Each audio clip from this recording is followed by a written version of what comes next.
The views, information, or opinions expressed in the podcast are solely the views of the individuals involved and by no means represent absolute facts. Opinions expressed by the host and guests can change at any time. Hey guys, you tuned in tonight with Mahogany Tea Time with Queens and Kings of Royalty podcast.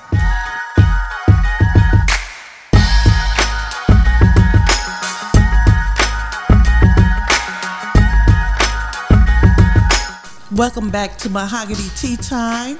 With us today we have Deborah Nixon Bowles, Patrice Gardner, and our own king is here today, Tony Rayburn. Yeah. Hello.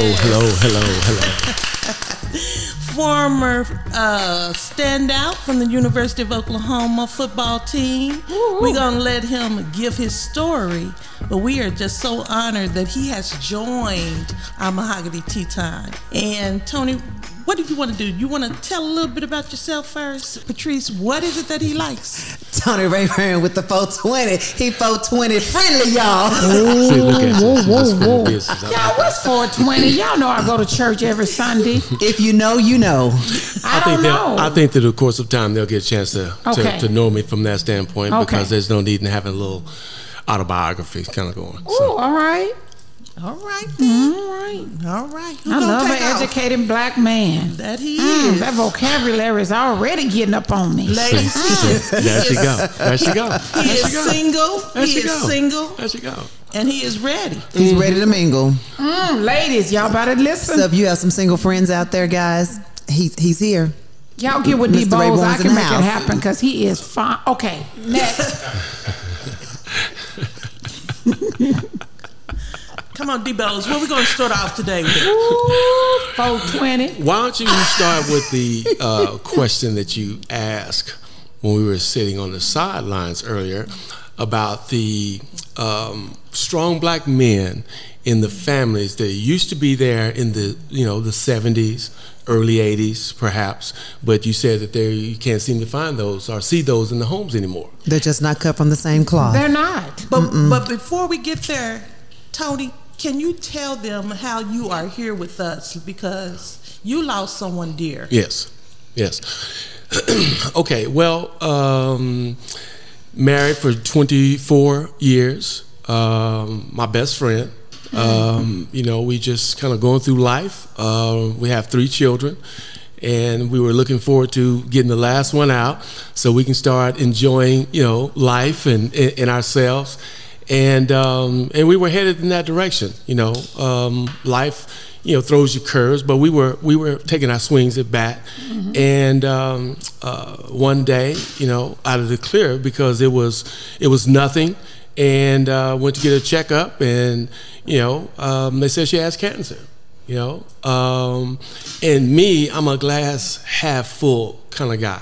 So I immediately went into, okay, what do we need to do? Right. Let's start looking at. Let's look at things, herbal medicine. Let's look at whatever we can do to start going. I mean, day one is where we started with that. So she had always been my cheerleader up to that point. I used to say my slogan to her was, I don't need a breadwinner, I need a cheerleader. I can make money. I need somebody to keep on cheering for me when things get a little rough. So, and being a career athlete, sometimes you got the cheerleaders over there, they know you got to get your butt beat because it's only 15 seconds left in the game and you're down by 3 touchdowns. But guess what? They're still cheering, and they're still calling your name, whether it's cold, whether it's raining, or whatever the case may be. So anyway, I became, the cheerleader to keep it going. Unfortunately, 6 weeks later, she succumbed to the cancer. It moved so fast. Every doctor, every person that we talked to said they've never seen it move so fast. So, you go from, one day saying we're getting ready to let's do this to 6 weeks later, we're sitting there and I can't believe that this is happening right there in front of me because I'm standing right there watching this. Seems so real. So, that's how, life through that curve, but God makes no mistakes. That's right. I'm I'm thankful because I've seen with cancer how ugly it can do and debilitate your body and just and so I'm thankful that she didn't suffer. I'm thankful my kids didn't have to watch the deterioration of her.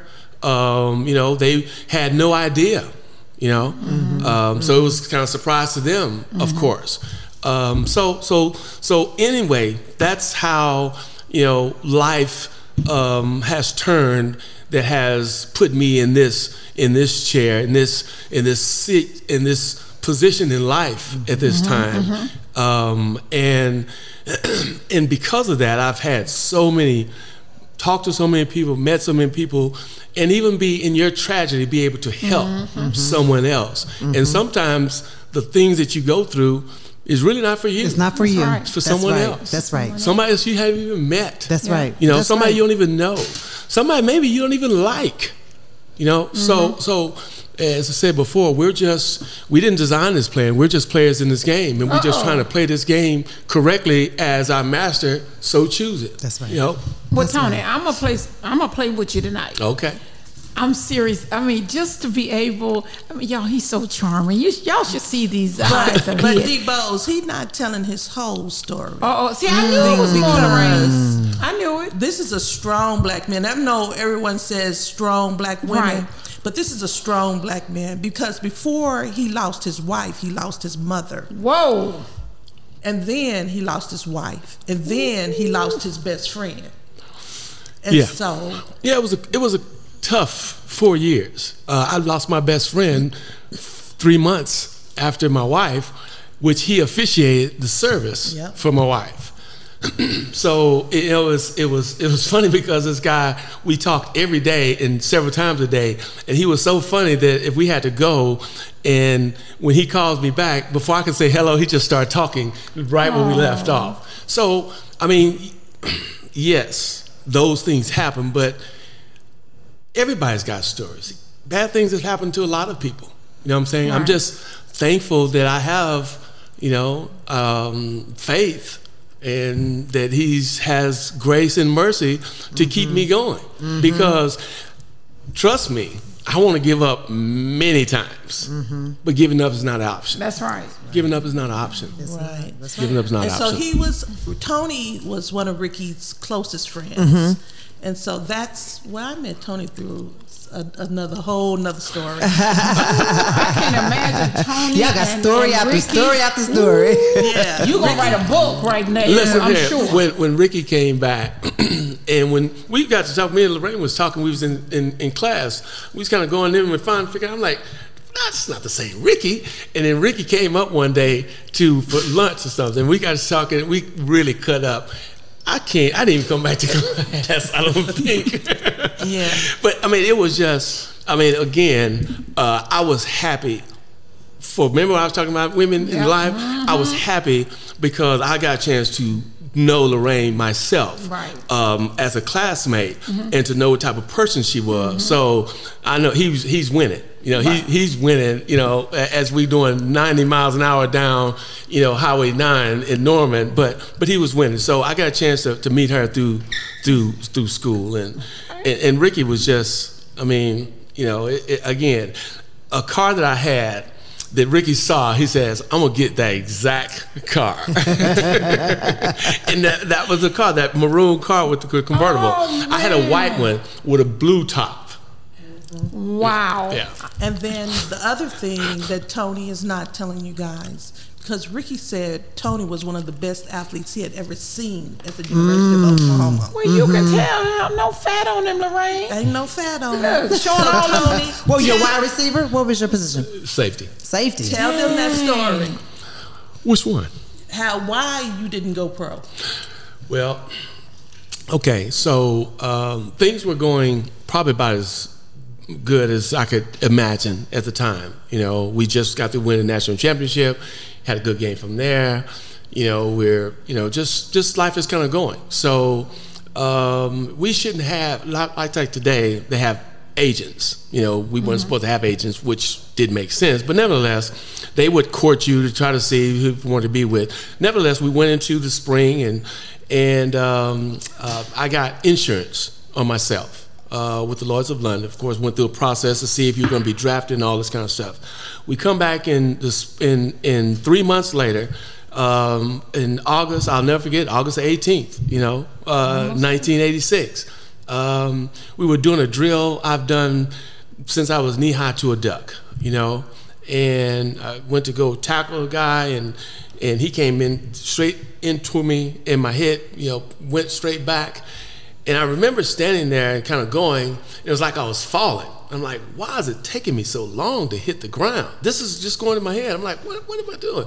I finally hit the ground. I'm laying there. I'm like, oof, didn't get to the sideline. But then I thought, why is my arm sticking out in front of me? Why is that? And so my trainer comes over, and he's standing on top of me, looking down at me, but I can see in his glasses, I can see my arms were out to the side. I see my arms out to the side, but I could feel that they were still like this in front of me. At that point, I remember then hearing sirens go off. And I'm laying there, and he's saying, can you feel this? Can you feel this? And I'm thinking to myself, move, get up, but I can't move, nothing. Mm-hmm. My mind is saying, arms move, legs move, but nothing is moving. And at that point, I knew something was wrong. I didn't know what was wrong. I just knew what was wrong. But having played football, and the type of football how I play, very aggressive. I'm hitting, laying all out. So I've really stung myself before and been shook up. I've played with concussions, I'm sure. But I knew something was wrong then. And like I said, the sirens, the next thing I know, they were there. They put me on a board. All my full uniform, my helmet, nothing. They took me right to the hospital. They took me through a x-ray and CAT scan with my uniform on to make sure there was nothing broken. So once I came out the other side, then they took like a saw, and they cut my helmet off. They cut my shoulder pads off. They cut my whole everything off, and they put me in traction. And so there I was in traction for 3 weeks, laying on my back, looking at the ceiling, and I'm trying to grasp what has happened. I'm still laying there because I'm in the best shape of my life. Able to leap tall buildings in a single bound. I'm where you want to walk around with your shirt off as much as possible.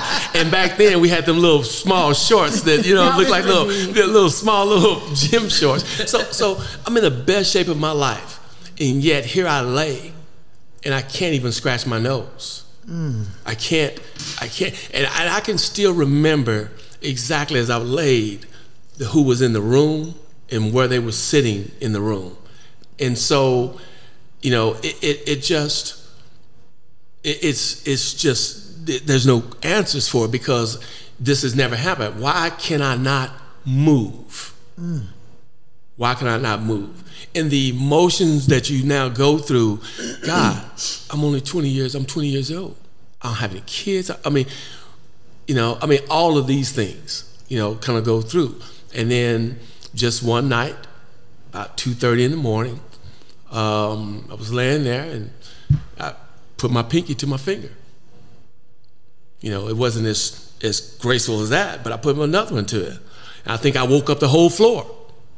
So I started screaming and hollering, and it just gradually started coming back because they didn't know at the time what they could do. They thought about doing some exploratory surgery to kind of go in, relieve some of the pressure on my spinal cord, but my dad was not having that. If you can't say something specific, no. We're not doing exploratory. And so again, by my mom always sitting in that chair over there praying, and of course, the words from Friendship Baptist Church at that time. You know what I'm saying? Because there's no explanation for why I'm sitting here, sitting up. You had a praying mother. Because three other guys had the same injury. Dennis Bird, Mike Utley, and they were still paralyzed in the chair, and one of them ended up dying later. So there was no rationale, no medical reason that they could point to say how this and how you are coming Nobody back. but God. Yeah. Come on now. And the final thing, But God. as I'm describing Superman over here, is he raised his daughter. Well, I was a single parent, for a little while, until I met, my wife that passed, Tracy, and but that's who we came from. You know what I'm saying? I mean, it's hard to try to braid, 2-year-olds with these big mitts. You know what I'm saying? And I remember when she was really young, I used to get a dress, and I would take her around to my sister's house and let her comb her hair. I would get a dress and take her hair. And so when we were living in Dallas, we moved to Dallas, she would go to school and they would ask her, who combs your hair? And at that point, because my sister didn't live here anymore, she would always say, my daddy. Like, he doesn't do that, Yep, I did. So that was another, that bond that grew from that. Actually just show what love is. And we thought we know from relationships, but from that kid, because again, it's just like this person is depending 100% on me. I'm not ready. I'm not worthy. Right. But God deems who's worthy. That's right. That's right. All right. Right. So that's awesome. There's Superman, ladies. He's That's single. awesome. He's single. And he's ready to mingle. Yeah, and wait a minute, ladies, he has some mingle. pretty white teeth. Okay, let me go and tell He got a y'all. nice little manicure, y'all. His nails shining. See, y'all need to stop. Yeah. Y'all need to just stop. How tall are you, Toby? Yeah, now I feel like Toby walking across the platform like that. Massa, is there anything else y'all want to do? Y'all wants me to turn around too? Hey, I can sing and dance also. Look, I used to be a recruiter. He need to be at Combine somewhere. Somebody need to be looking at all that. He for sale, ladies. I'm going to auction him off. Y'all call me D Bowles at D Bowles. That's all I do. Woo, I tell you, because you don't get to see a real polished black man, to get to tell their story. It's always we have a story, but there's so many black men out here that have some great stories. He's not sitting here waiting for a pity party of us to drop tears. I'm feeling all this energy. I'm like, dude, slow down. Right. I mean, he just smiled and he's going, He's charming, ladies. Check this out. Hey, tell me a little bit about something. Talk to me. So you know God, right? Absolutely. All right. I'm going to ask you this question. Okay. You look like somebody that like to have fun. Right? Absolutely. So, a lot of women don't believe in getting married. Some do. Okay. Do you feel that you can be in a relationship and be intimate with someone without being married? Absolutely. After being married so long, getting it every night? You know what I mean? Seriously. A marriage is different. Who said you was getting it every Well, hold night? on. That's what I was about to say. See, no, that's the misconception folks think. Because I have several female friends that are married, several male friends that are married, and it goes both ways.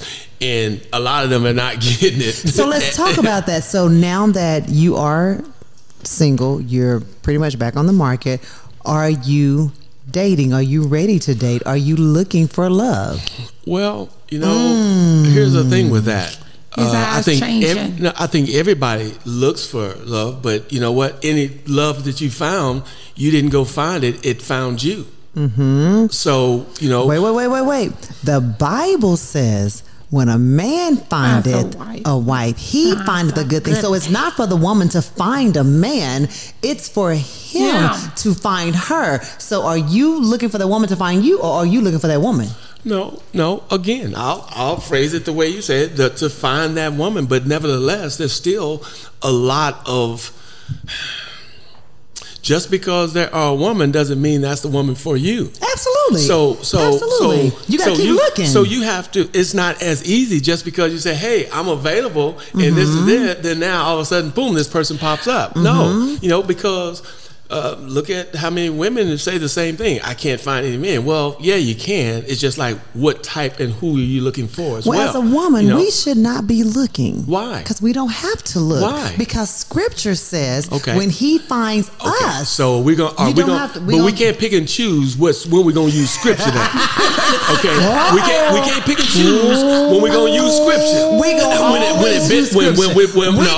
We can't pick and choose when Scripture benefits our argument. We're going to always because use Scripture. There's a whole lot of other things off in there. Well, that's why I say it's better to marry than to burn, baby. There you have it. Well, but I don't necessarily think that you're going to burn. Somebody. I don't necessarily you burn many ways because listen. What you gonna do? Listen here. What you gonna do? Okay. And I think that's another misconception. Come on with it. Because we have some sins that we want to put up here and say, these are the sins that we commit this, you're going to hell. They all right here. No, hold they on, all hold right on. here. I know, but exactly. But people put them and categorize them as these are majors. Oh, if you do what that, kind of people? I'm just saying people. I'm not going to call names, but I'm just saying people. Because I have conversations. You have conversations. You can tell how a person feels about certain things. But if you do this and they don't do that, then they now they're questioning your Christianity or your salvation. Well, those are people that we don't want to be involved with because you don't know that. But I'm human. Like I told somebody, I'm serious. I'm not gonna lie to you. I grew up in the Kojic church, and so I had the little long skirt on. Y'all, she got her hands up like y'all can see. Tony ain't nothing to play with, y'all. You gotta come correct with Tony. You can't be sitting up here and y'all throwing the scriptures and everything. Hey. But anyway, just moving forward, to be honest with you, I had some challenges growing up. Mm-hmm. A part of my body sometimes would say, go get it. Right. Have that sex. Then right. I could hear the church folks saying, exactly. Don't do that. So I got a little confused. Yeah. And I remember a sermon Juanita Bonham said one time. She just said, go and get it one time and then you just come back and you ask for forgiveness. No. Okay. Wait. So... and the devil tussled. I tried to do that. I put on some Missy Miyake one night. I had some smell good. And I went over this friend guy. And I went for the wrong reason. I put my tight jeans on. You went for the right reason. I really did. You went for the right reason. I did. Listen, don't tell the truth, shame the devil. I just shamed you knew exactly what you were doing. But that's the difference with women and men.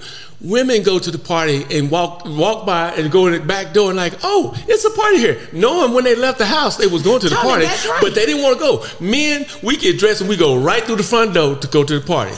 We might get in there, this is nothing. But women's at the same party, but they didn't go to the front. They went to the back because they have to tell themselves certain things so they can feel good about doing whatever they're doing until they do it. I really did because I could hear the church folks over here, but my flesh, I'm telling you, say go get it one time and you just ask God to forgive you, right? So I go in there, Tony. He's smelling good. I promise you. I was just looking at him, just sweating. I was just fighting. That flesh was messing with me. So I go in the bathroom and I lock myself up in this bathroom. Oh, this Lord. is the truth. Oh, I go in there and I'm like, oh, Jesus, I repent, Lord. I shouldn't have done this. And I heard the other side, just go in there and get one good piece, and then you go home and you can wait 12 more years and you can be celibate. Don't do it. Don't do it. Don't do it. Right? So I come out. He said, what were you doing in my bathroom? I said, I want you so bad, but I got to go home and I'll never do this again. I'm so sorry. So I don't play with the devil like that. So I advise women, don't play with it. Okay. Don't play with it. So let me ask you this. What is grace? Oh, there you go. No comment. No, what is grace? Unmerited favor, which means that you wasn't good enough to earn grace. So how can you be bad enough to lose grace? Because see, what God does is give us grace and mercies, new mercies every day. How can you lose something that you didn't do something to gain and get it in the first place? Oh, I hope this helping somebody. And that's where now mind you, that doesn't mean run amok and just kind of go, because there's going to be consequences to different things. Oh yeah. However, the bigger subject is that we think that now God's going to punish us for doing this thing. Like that. But here's the thing. Our God, who made us out of dirt, do you think if he wanted to punish you, he would just make you feel a little guilty? He could make you disappear on this earth, and the other people who knew you never even knew that you even existed. That's the God we serve. You're right. But you know what? I agree with. I hear what you're saying. But growing up, Kojic is a little different because they put you up on that front and you pray to God that don't nobody call you out. I grew up Baptist. It's the same thing. Now, we used to have to walk down. We used to have to walk down to the front and give a confession and say that. And you know what? It was the same. When I grew up, I started seeing the same people walking down every Sunday. But Tony, and I started realizing after Saturday night, they coming down and confessing until the next week. I thought it was just the pregnant girls. No, it was everybody coming. Lord, here's what they start out saying. Y'all know me. Yeah, we do know you. What you do this week? What you do this week? You know what I'm saying? But that was just the ones who was bold enough to get up there and go. Because guess what? Because in that time frame, the community was a lot more close fit. So you could see the preacher now stopping in over at the liquor store, the deacons. You could see all the people doing everyday life stuff. Yeah. And that's what was confusing to me as a young boy growing up, them telling me you can't do this. If you don't listen to church music all the time, if you listen to this, you're going to hell. But yet, I'm seeing these people who are telling me not to do this stuff, absolutely do this stuff. So and not only my flesh is rebelling. What the hell is going on? But Tony, the difference is me growing up, Kojic, they always had an apostle or they had a prophet there. So if the prophet pulled you out, you knew you was in trouble because they said, "Come in, you sister so and so, come on." You go up there and you be like, "Oh Jesus, he gonna tell me I did this last night. I've been drinking, Lord. Please don't let him say it out loud, sister." Put your hands up in the air.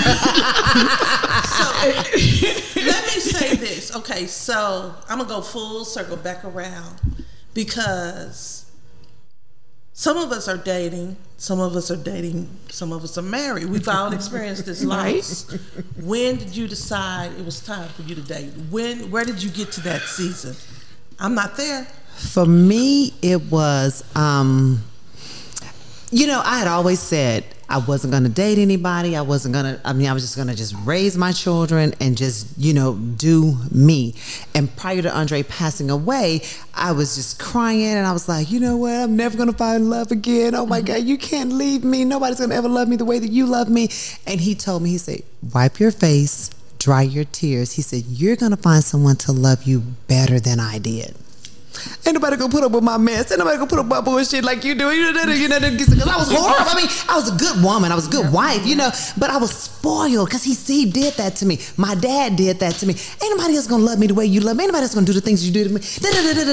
And he's just like, yes, they are. Yes, they are. And I wasn't looking. I promise you, I was not looking. I had a party, y'all, before my husband's memorial. I ordered a margarita machine.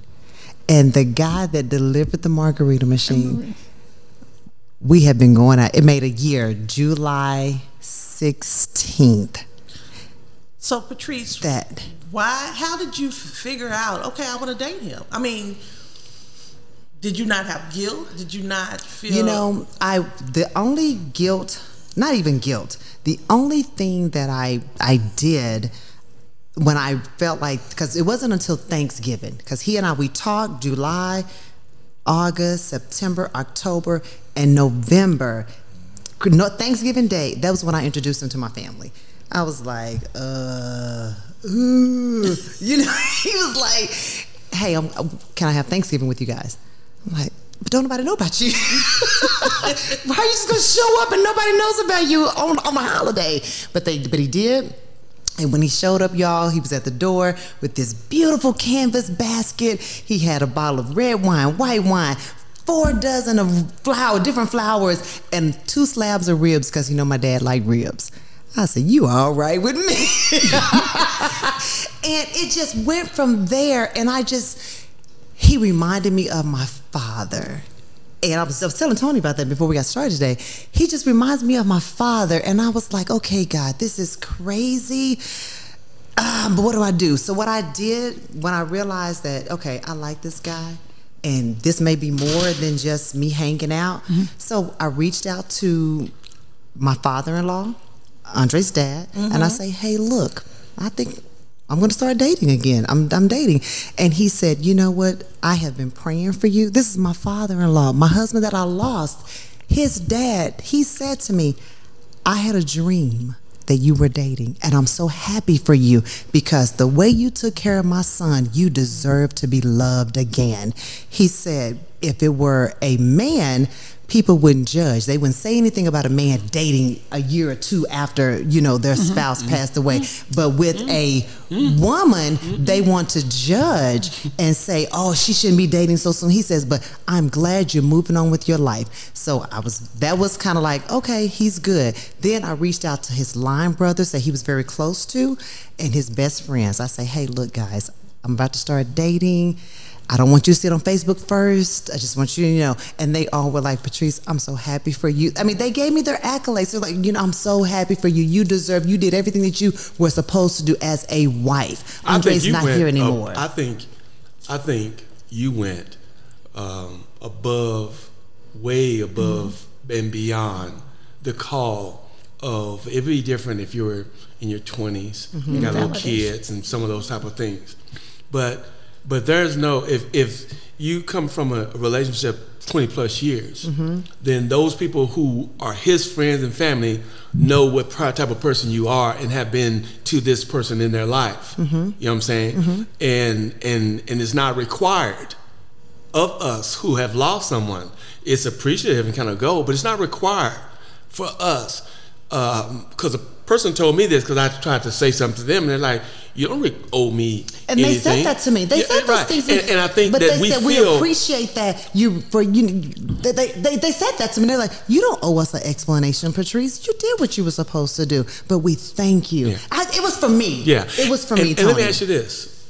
You know, to Lorraine's point of you saying, how did you know it was dating?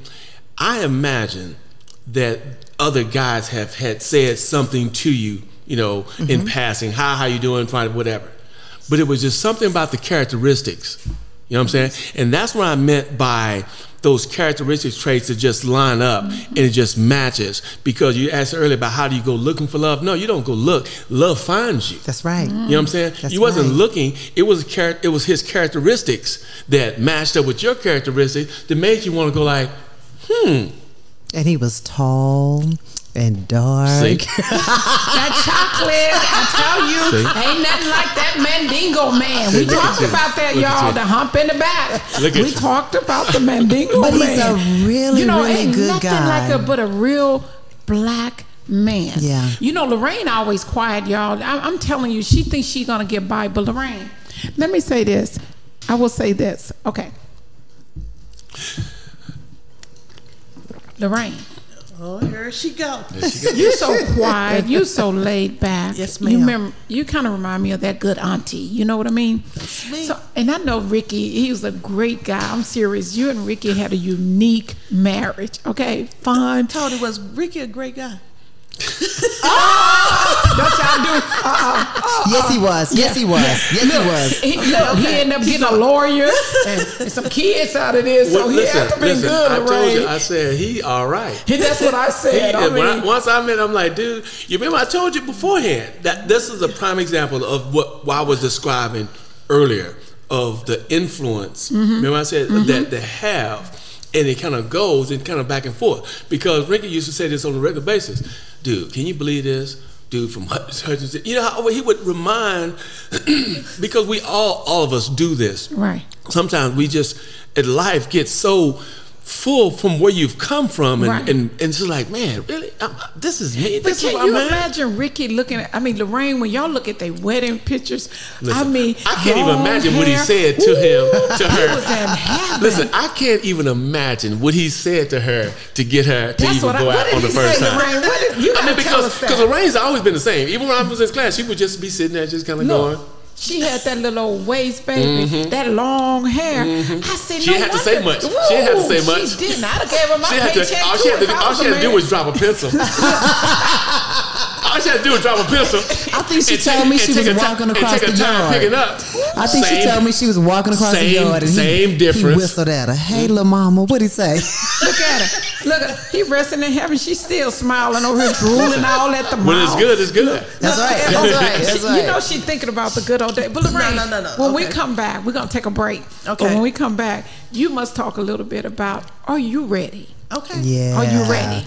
Yeah. You should look ready. You are so beautiful. Yeah, I want to hear that. Glowing. I want to hear that. There you go, y'all. And Tony going to make her come on with it, so she going to tell the truth, no y'all. question. Tony ain't to be played with. All right. Yes. All right, guys, look, we're going to take a break for a moment, but boy, do we have some juice. We're going to make us some more tea, guys. Yeah. We're going to make some more tea. We're going to put something in that tea. Yes. What you going to put in that tea? Crown. All right, then. We'll be back. Tune in.